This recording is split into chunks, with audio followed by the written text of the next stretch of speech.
BNP একটি জনগণের দল। বিএনপি প্রতিষ্ঠা করেছেন শহীদ রাষ্ট্রপতি জিয়াউর রহমান, মুক্তিযুদ্ধের ঘোষক শহীদ রাষ্ট্রপতি জিয়াউর রহমান। আমরা দেখেছি স্বাধীনতার পূর্ব থেকে এই বাংলাদেশের মানুষের যে কোনো বিপদে, এই বাংলাদেশের মানুষের যে কোনো ক্রান্তিকালে একমাত্র জিয়া পরিবারই কিন্তু এগিয়ে আসেন। স্বাধীনতা যুদ্ধের সময় বাংলাদেশের মানুষ যখন স্বাধীনতার জন্য অধীর আগ্রহ করছিল, আন্দোলন সংগ্রাম করতেছিল, যখন স্বাধীনতা যুদ্ধের আন্দোলন বেগবান, তখন পাক হানাদার বাহিনী এই বাংলার মাটিতে ঝাঁপিয়ে পড়ল। বিনা বাধায় তারা গুলিবর্ষণ করে মানুষকে হত্যা করা শুরু করলো। মানুষ কিন্তু দেখা যায় পরে বলে গেল কি করবে ভেবে পাচ্ছে না। তখন যে দলকে নেতৃত্ব দিয়েছিল ওই দলটির সকল সিনিয়র নেতারা ভারতে পালিয়ে গেল। আর ওই দলটির নেতা শেখ মুজিবুর রহমান নিরাপদে পাক বাহিনীর কাছে আত্মসমর্পণ করে নিরাপদে চলে গেলেন। আর শেখ মুজিবের পরিবার, শেখ হাসিনা সহ তারা পাক সরকারের কাছে মাসিক ভাতা নিয়ে আরামে এসেছিলেন। আরেকটি দল ছিল জামাতে ইসলাম, তারা পাক সরকারের পক্ষ নিল, সাধারণ বাংলাদেশি মানুষের সাথে বেমানি করলো, বিপদে পড়ে গেল সাধারণ মানুষ, সাধারণ জনগণ। তখনই কিন্তু এদেশের মাটি ও মানুষের টানে একজন মেজর পাক হানাদার বাহিনীর বিরুদ্ধে যুদ্ধ ঘোষণা করে তিনি বাংলাদেশের স্বাধীনতা ঘোষণা করলেন, মুক্তিযুদ্ধ ঘোষণা করলেন। তিনি শুধু মুক্তিযুদ্ধ ঘোষণা করে ক্ষান্ত হননি, দীর্ঘ 9 মাস রণাঙ্গনে যুদ্ধ করে তিনি দেশ স্বাধীন করেছেন। বাংলাদেশের মানুষকে দিয়েছেন একটি পতাকা, বাংলাদেশের মানুষকে দিয়েছেন একটি মানচিত্র। আর যারা বাকি ছিল, যে দুটি দলের কথা বললাম, তারা কিন্তু যুদ্ধের আগ পর্যন্ত তারা ভারতে আরামে এসেছিল। তাদের নেতা শেখ মুজিবুর রহমান সরকারের কাছে আরামে এসেছিল। তাদের পরিবার শেখ হাসিনা সহ শেখ হাসিনার ভাই, শেখ হাসিনার মা, সবাই কিন্তু পাক সরকারের কাছে আরামে এসেছিলেন।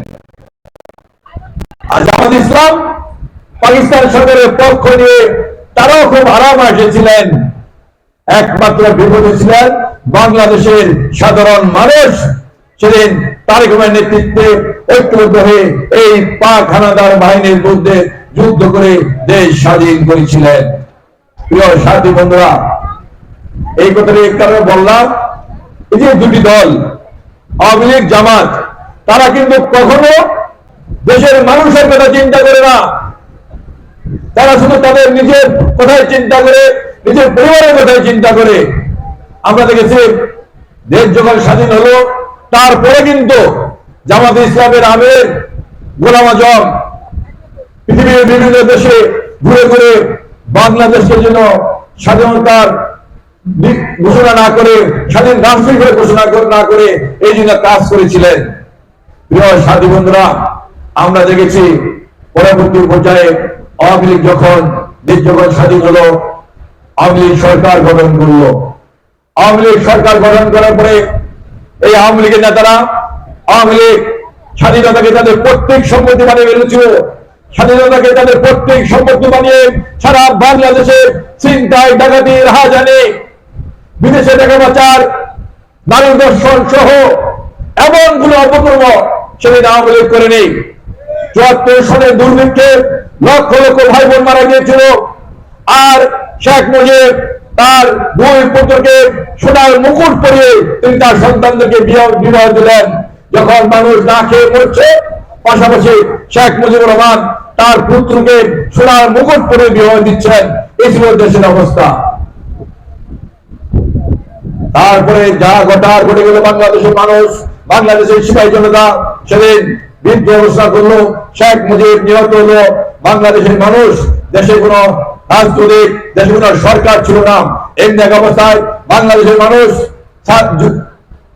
সিপাহী জনতার বিপ্লবের মাধ্যমে শহীদ রাষ্ট্রপতি জিয়া রহমানকে ক্ষমতা আসলেন।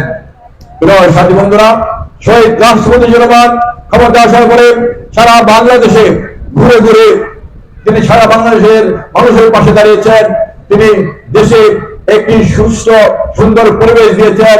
যে রাষ্ট্রটি ছিল তলাহীন যুগী নামে পরিচিত, সেই রাষ্ট্রকে তিনি দিয়েছেন একটি সমৃদ্ধশালী অর্থনৈতিক উন্নয়ন দিয়েছিলেন। পৃথিবীর কাছে একটি শক্তিশালী রাষ্ট্র হিসাবে জিয়া রহমান পরিচিত করেছিলেন। সেদিন শুধু জিয়া রহমান বাংলাদেশের নেতা ছিলেন না, তিনি ইসলামী উম্মাহর নেতা হয়ে উঠেছিলেন। এই কারণে বাংলাদেশের একটি চক্রান্ত মহল কিছু আন্তর্জাতিক চক্রান্তের সাথে মিলে শহীদ রাষ্ট্রপতি জিয়া রহমানকে হত্যা করা হলো। সাথী বন্ধুরা, হত্যা করার পরে আমরা দেখতে পেয়েছিলাম আবার একটি কুচক্রী মহল দেশের গণতন্ত্র হত্যা করে দেশের মানুষের উপর চেপে বসলো। সেদিন কিন্তু আবার আসলো জিয়ার পরিবার, শহীদ রাষ্ট্রপতি জিয়া রহমানের সহধর্মিণী বেগম খালেদা জিয়া মানুষের পাশে দাঁড়িয়ে সেই এরশাদ সরকারের বিরুদ্ধে, স্বৈরাচারের বিরুদ্ধে আন্দোলন সংগ্রাম করলেন। আবার কিন্তু দুটি দলের নাম এসে পড়ে যারা মানুষের সাথে ৭১ সালে বেইমানি করেছিলেন, সে আওয়ামী লীগ এবং জামাত। সে আওয়ামী লীগ এবং জামাত এর সাথে সাথে মিলে নির্বাচনে গিয়ে এরশাদের কে জায়েজ করেছিলেন, এরশাদের পক্ষ গিয়েছিলেন। আবারও সেদিন এই জামাত এবং আওয়ামী লীগ জনগণের সাথে বেইমানি করে স্বৈরাচারের পক্ষ নিয়েছিলেন। আর বেগম খালেদা জিয়া অর্থাৎ জিয়া পরিবার জনগণের পক্ষে থেকে জনগণকে সাথে নিয়ে আন্দোলন সংগ্রাম করে স্বৈরাচারের সাথে পতন নিশ্চিত করেছিলেন।